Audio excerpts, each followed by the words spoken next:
हम लोगों का एक ही सवाल है, चाहे वो राज्य सरकार हो, चाहे वो केंद्र सरकार हो, कि हमारा बच्चा कहाँ पढ़ेगा और हमारा बच्चा कैसे पढ़ेगा? ये राजनीतिक मुद्दा आज तक क्यों नहीं बना है? 50% से ज़्यादा स्कूल जिसमें सिंगल टीचर हैं और काफ़ी स्कूल है जो पैरा टीचर के भरोसे चल रहे हैं। नमस्कार, स्वागत है आपका आईना प्लस पे। और आज के इस एपिसोड में हम आज रूबरू करवाने जा रहे हैं एक ऐसे शख्स से जो काफ़ी अनुभवी भारत ज्ञान विज्ञान समिति के संस्थापक सदस्य हैं। ग्राम स्वराज अभियान के संस्थापक भी रह चुके हैं और सामाजिक न्याय के बहुत बड़े विचारक हैं। और इतना ही नहीं, और मैं बात करूं तो सुप्रीम कोर्ट के कमिश्नर के पूर्व सलाहकार भी रह चुके हैं। और भोजन के अधिकार अभियान के अभियान जो कार्यक्रम चलता है वो कार्यक्रम भी इन्होंने चलाए हैं। तो आज मैं एक विशेष मुद्दे पे बात करना चाहूँगा कि जो झारखंड की जो शिक्षा व्यवस्था है, झारखंड की जो शिक्षा स्तर है, इस विषय में हम इनसे जानकारी लेंगे, इनसे बात करना चाहेंगे। चूँकि अब ये सुप्रीम कोर्ट के जो कमिश्नर हैं उनके जब सलाहकार रह चुके हैं तो समझ सकते हैं कि कितने विद्वान व्यक्ति हैं। और इनसे हम आपको रूबरू करवाएंगे कि झारखंड की जो शिक्षा व्यवस्था है वो किस स्तर तक है। तो आइए बने रहिए हमारे साथ। ये है हमारे साथ बलराम सर। और आपसे सर कुछ सवाल है, लेकिन पहला हम पूछना चाहेंगे कि भारत ज्ञान कुछ दिन पहले, आज से कुछ दिन पहले भारत ज्ञान विज्ञान समिति के द्वारा एक सर्वे किया गया पूरे झारखंड प्रदेश स्तर पे, जिसमें से 138 स्कूल और 16 जिला के 138 स्कूल में शिक्षा व्यवस्था को लेके एक सर्वे किया गया और सरकार को भी ये रिपोर्ट सौंपा गया। इस संबंध में आप क्या कहना चाहेंगे? देखिए, सबसे पहले तो सरकार के 3 वर्ष पूरा करने के उपलक्ष्य में झारखंड सरकार को और झारखंड वासियों को बधाई। ये महत्वपूर्ण सवाल है कि जो शिक्षा व्यवस्था है वो शिक्षा व्यवस्था में ये जो सर्वे है वो सरकार को एक आईना दिखाने का काम कर रही है और कई महत्वपूर्ण फाइंडिंग है और ये बहुत बड़ा सैंपल साइज है जिसमें 16 जिला और 138 स्कूल। तो ये ऐसा कोई छोटा मोटा सैंपल साइज नहीं है कि एक दो स्कूल का करके हम कोई फाइंडिंग्स बता रहे हैं। इसमें अगर ये कहा जाता है कि 50% से ज़्यादा स्कूल जिसमें सिंगल टीचर हैं और काफ़ी स्कूल है जो पैरा टीचर के भरोसे चल रहे हैं, तो ये गंभीर बात है यहाँ की शिक्षा व्यवस्था का। हम ये भी जान रहे हैं कि जब लॉकडाउन हुआ था तो लॉकडाउन में काफ़ी समय स्कूल बंद रहे और उसका परिणाम ये हुआ कि स्कूली शिक्षा जो है वो बहुत पीछे गया और उसको कवर करना उसका एक रणनीति होना चाहिए था। सरकार ने उसके लिए बजट प्रावधान भी किया गया था और उसको रिकवर करने का कोशिश होना था। जैसे कि सवाल ये भी है कि अभी जैसे एक कोई भी सरकार है तो ये कह रही है कि कोविड में 2 साल जो है सो हम परेशान रहे कोविड को लेके। तो कोविड को लेके जहाँ तक बच्चों में एक सरकार के द्वारा ई-शिक्षा वाहिनी के द्वारा उसका एक पोर्टल चल रहा है। वो पोर्टल के द्वारा बच्चों को ऑनलाइन क्लासेस दिया गया। तो ऑनलाइन क्लासेस में भी सरकार कहीं न कहीं फेल नज़र आई। चूँकि ये सर्वे रिपोर्ट, चूँकि आपके जो सर्वे रिपोर्ट बिल्कुल, है उसके, बिल्कुल, तो ये बिल्कुल। जो पब्लिक का जो पैसा है, सरकार इस तरह से ऑनलाइन पोर्टल के माध्यम से भी तो यहाँ दुरुपयोग की है।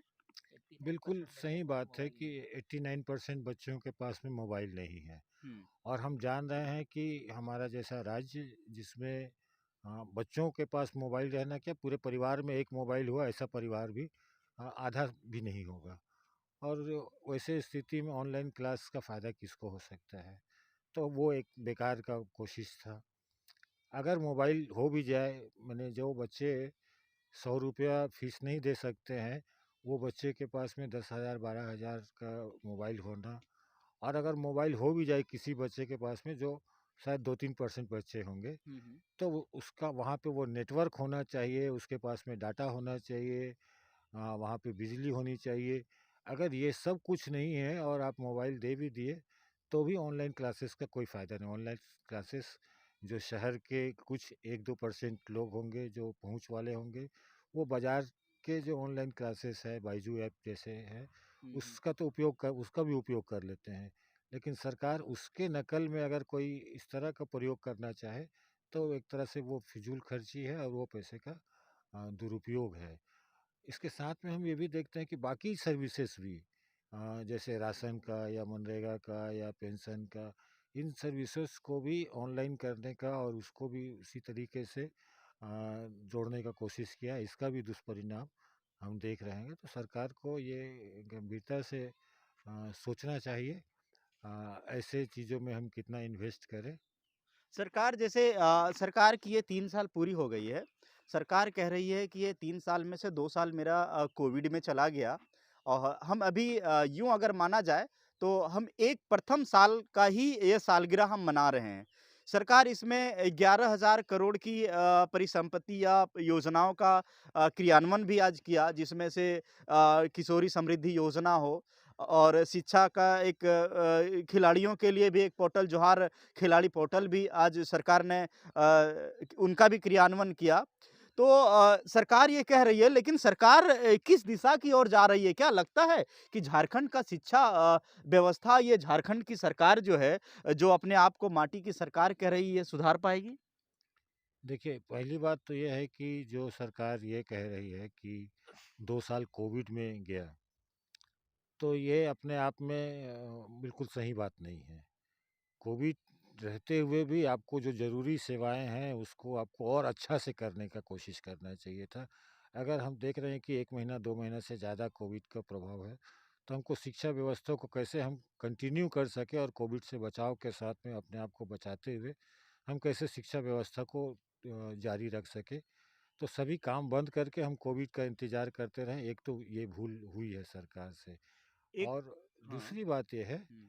कि उस समय में न सिर्फ शिक्षा का स्कूल बंद होने के कारण बच्चों का भोजन पे असर हुआ, बच्चों के न्यूट्रिशन पे असर हुआ, तो एजुकेशन एक अपने आप में एक आइसोलेटेड चीज़ नहीं है। हुँ। उसके साथ उसके पूरे विकास जुड़ा हुआ, उसके भोजन, उसके पहचान, उसका बाकी चीज़ भी जुड़े हुए हैं, तो वो सब भी प्रभावित हुआ है। 3 साल के सरकार में 2 साल कोविड के नाम पे जाना और 1 साल अपने सरकार बचाने का, क्योंकि हम ये देख रहे हैं कि केंद्र और राज्य सरकार की जो मतभेद है वैचारिक रूप से, उसका प्रभाव प्रशासन पे पड़ा है। और जिस ढंग से केंद्र सरकार राज्य सरकार पे दबाव बनाते रही है और सरकार कभी भी गिर जाएगा, इस तरह का जो स्थिति बनी है, ये तो देखिए अपने आप को बचाने में भी ये पूरा देखिए, समय लगा सरकार है। सही बात है कि सरकार अपने आप में बचाने में लगी हुई है, तो हम उधर नहीं जाना चाहेंगे, चूँकि हम विकास की ओर जाना चाहेंगे। चूँकि विकास की म अगर हम विकास की अगर मुद्दे की बात करें, तो उसकी शुरुआत शिक्षा से होती है। शिक्षा का स्तर हमारा झारखंड में कितना अपर लेवल पे जा रहा है, झारखंड सरकार ने ये भी बात कही कि हमारा जो झारखंड जो है, वो अग्रणीय है शिक्षा के क्षेत्र में, चूँकि नेतरहाट जैसे स्कूल यहाँ पर है। नेतरहाट जैसे स्कूल यहाँ पे है, जिन्होंने देश में सबसे ज़्यादा आईपीएस, आईएएस को दिया है, नेतरहाट स्कूल ने। और ये बात सच है, तो इसके बावजूद भी हमारा झारखंड जो है, लोग पिछड़ा दृष्टि से क्यों देखते हैं? वही है कि एक एक नेतरहाट स्कूल जिसमें 200-400 बच्चे या 2-4 हज़ार बच्चे पढ़ ले और बहुत ऊँचा, तो ये तो शिक्षा का गैर बराबरी है, जो संविधान का हमारा मौलिक अधिकार का जो पहला मौलिक अधिकार है, उसी का उल्लंघन है कि शिक्षा में इतनी बड़ी गैर बराबरी कि 50% से ज़्यादा स्कूल में सिंगल टीचर, और नेतरहाट स्कूल पे हम गर्व कर रहे हैं। अगर आपको शिक्षा पे इतना जो ना, तो हम कोशिश ये करें कि हमारा हर स्कूल नेतरहाट स्कूल की तरह से हो, हर स्कूल से आईएएस आईपीएस निकले। जी, बिल्कुल। तो ग्राम स्तर का जो शिक्षा व्यवस्था है, ग्राम स्तर का जो स्कूल है, चूँकि झारखंड यूँ देखा जाए तो एक पहाड़ी झाड़ जंगलों में इसका गाँव बसता है। तो यहाँ जो ट्राइबल एरिया है, जो सुदूर क्षेत्र है, उस जगह पे शिक्षा व्यवस्था कैसे दुरुस्त हो? इस पे भी एक थोड़ा-सा सरकार को आईना देने का आप 2 बात रखें। देखिए, एक तो ये है कि इतना महत्वपूर्ण और इतना बड़े सैंपल साइज के साथ में जो सर्वे हुआ, सरकार को इसके साथ में इस पे चर्चा आयोजित करनी तो चाहिए। और इस सरकार पहला तो मेरा सुझाव ये है हुँ। कि इतना अच्छा एक सर्वे और इतना बड़ा सैंपल साइज के साथ में, तो ये इसके साथ में सरकार को एक शिक्षा पे संवाद करना चाहिए और उस फाइंडिंग्स पे अपने पॉलिसी, अपने नीति में सुधार करने का एक अच्छा मौका है। दूसरी बात ये है कि इसी फाइंडिंग से कि हमारे जो सरकारी स्कूल है वो निजी स्कूल से कमज़ोर नहीं है। जो आज सरकारी स्कूल का जो इमेज बना है कि वो बहुत ख़राब है, और हम सारे बच्चे छोटे-छोटे प्राइवेट स्कूल, बड़े प्राइवेट स्कूल, और इसमें कंपटीशन है और जिसमें फ़ीस और एक उद्योग के रूप में चल रहा है। हमको ये साबित करने का भी मौका है कि हमारे सरकारी स्कूल उससे कमज़ोर नहीं, उससे ज़्यादा अच्छा बेटर एजुकेशन दे सकते हैं। इसका एक दूसरा फाइंडिंग है। तीसरा सुझाव ये होगा कि जो स्कूल मर्ज किया गया था वो अनप्लान्ड मर्ज था, और ये राइट टू एजुकेशन जो एक्ट है, ये सब उसके भी वायलेशन है, जो हमारा फंडामेंटल राइट्स आर्टिकल 21 ए के तहत आता है। ये हमारा मौलिक अधिकार का हनन भी है। स्कूल मर्ज होना, सिंगल टीचर स्कूल होना, पारा टीचर के भरोसे स्कूल चलना, ये सब हमारे मौलिक अधिकार का भी उल्लंघन है। तो सरकार को शिक्षा पे अगर ध्यान देना है तो इन सारी बातों को ध्यान में रखना, ऐसे जो अध्ययन आते हैं उस पे अपने पॉलिसीज़ को ये करना, और स्कूल के टीचर, पढ़ाई, खेल, इसका अलग-अलग प्रोग्राम का ज़रूरत नहीं है। ये पार्ट ऑफ एजुकेशन है।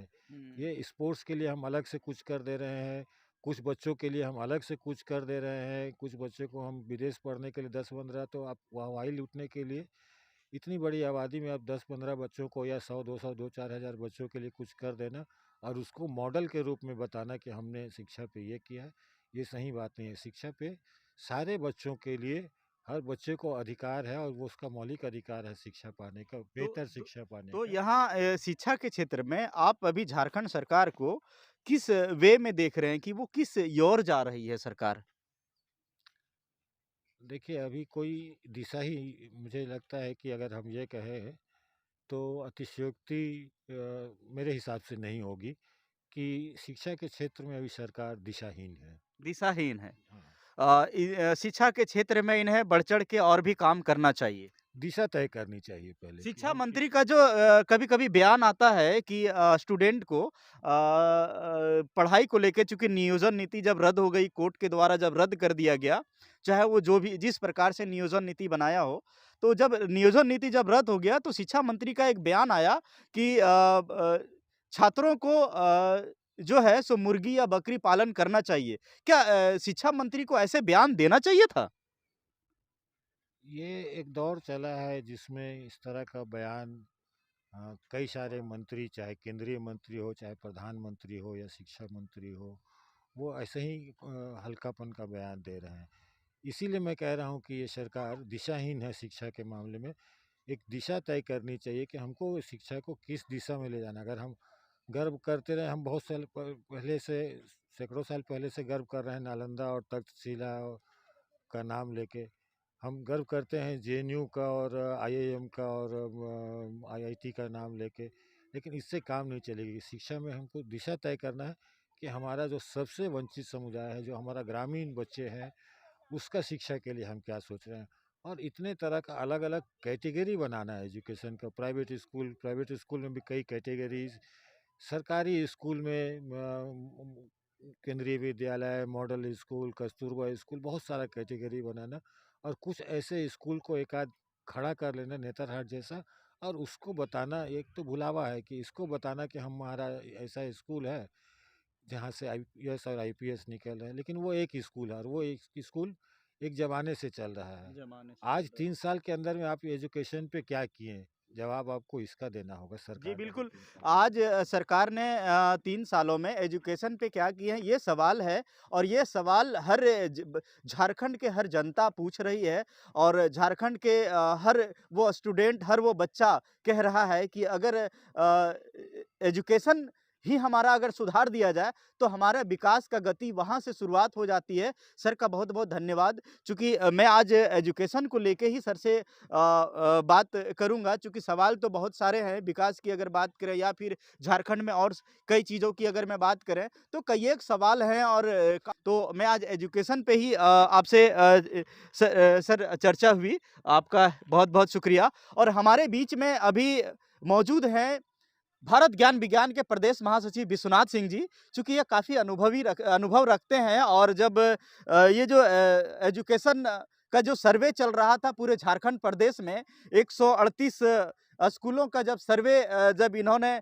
करवाएँ और अपने क्षेत्रों में करवाएँ तो और जो निकल के आया और सरकार के पास जब इन्होंने डाटा सौंपे, तो सरकार का जो प्रतिक्रिया था कि डाटा जो सरकार माँग रही थी, तो क्या सरकार को वो डाटा मुहैया करानी चाहिए और नहीं तो क्यों?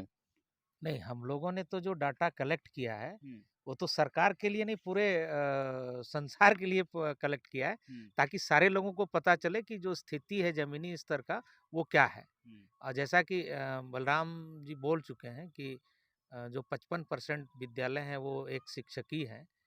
और आप सोच सकते हैं कि जब 55% विद्यालय एक शिक्षकी है, तो वहाँ के बच्चे अगर टीचर के ऊपर इतना अनावश्यक गैर शैक्षणिक कार्य को लादा गया है, तो अगर वो टीचर सप्ताह में 3 दिन अगर कहीं अपने स्कूल से जाता है, तो स्कूल बंद है। और नतीजा ये होगा कि जिस तरह से बाकी स्कूल को उन्होंने बहाना लगाकर बंद किया, उसको वो मर्ज कहते हैं, हम उसको बंद कहते हैं, तो हो सकता है इन स्कूलों को भी वो बंद करेंगे। नहीं, तो यहाँ हम जैसे आपसे हम पूछ रहे हैं, जैसे कहने का मतलब ये है कि सरकार जो भारत ज्ञान विज्ञान समिति जो एक भारत स्तर पे ये संस्था चल रही है, उन्होंने सर्वे किया और सरकार को आईना दिखाने का काम किया। लेकिन सरकार झारखंड सरकार ये डाटा को क्यों लेना चाह रही है? ताकि उनको भी पता चले, क्योंकि अपना जो उनका सिस्टम है उसके माध्यम से भी डैश का जो उनका सर्वे का जो रिपोर्ट है वो उसको बहुत साफ सुथरा दिखाई देता है। लेकिन हमारा जो सर्वे गया है वो डैश के रिपोर्ट को एक तरह से चैलेंज कर रहा है। सरकार ने ये भी कहा था कि हम मात्र 14,000 बच्चे जो हैं वो स्कूल से बाहर हैं, लेकिन हम लोगों ने निकाल करके दिया कि 50,000 से भी ऊपर बच्चे जो हैं, हमारा जो ये सैंपल सर्वे था उसमें भी 50,000 से ज़्यादा बच्चे स्कूल से बाहर हैं, और उसमें से 20% बच्चे ऐसे निकले जो आधार के कारण जिनका नामांकन नहीं हो रहा है। दूसरी बात ये है कि आरटीई जो है वो 2009 में आया, और अभी उसका जो बताता है कानूनन कि वो 3 साल के अंदर इम्प्लीमेंट हो जाना चाहिए। यहाँ तो कितनी सरकारें चली गई, अभी तक तो आरटीई का इम्प्लीमेंटेशन नहीं हुआ। जैसा कि अभी हमारे सीनियर बलराम जी बोल चुके हैं कि अभी तक 30:1 में शिक्षक का उनके पास डाटा है, लेकिन अगर आप स्कूल में जाइएगा तो वो डाटा फेल करता है। डाटा फ़ेल करता है।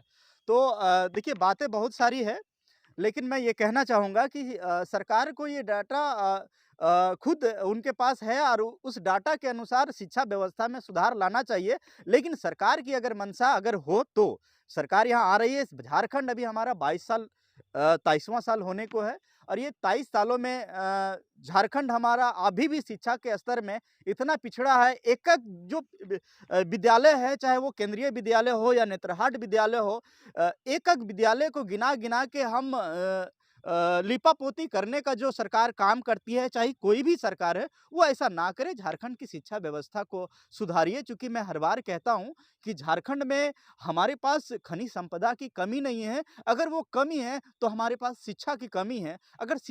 अगर हमारा शिक्षा का स्तर अगर बढ़ जाए, शिक्षा का स्तर बढ़ जाए, तो हम खुद ब खुद अपने आप में विकास कर सकते हैं।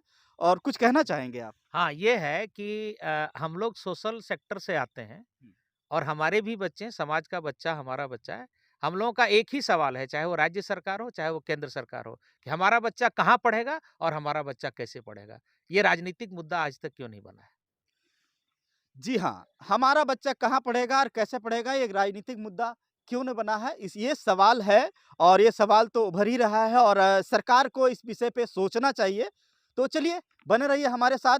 आईना प्लस, पंकज कुशवाहा, सच दिखेगा तो बोलेगा। जय हिंद, जोहार।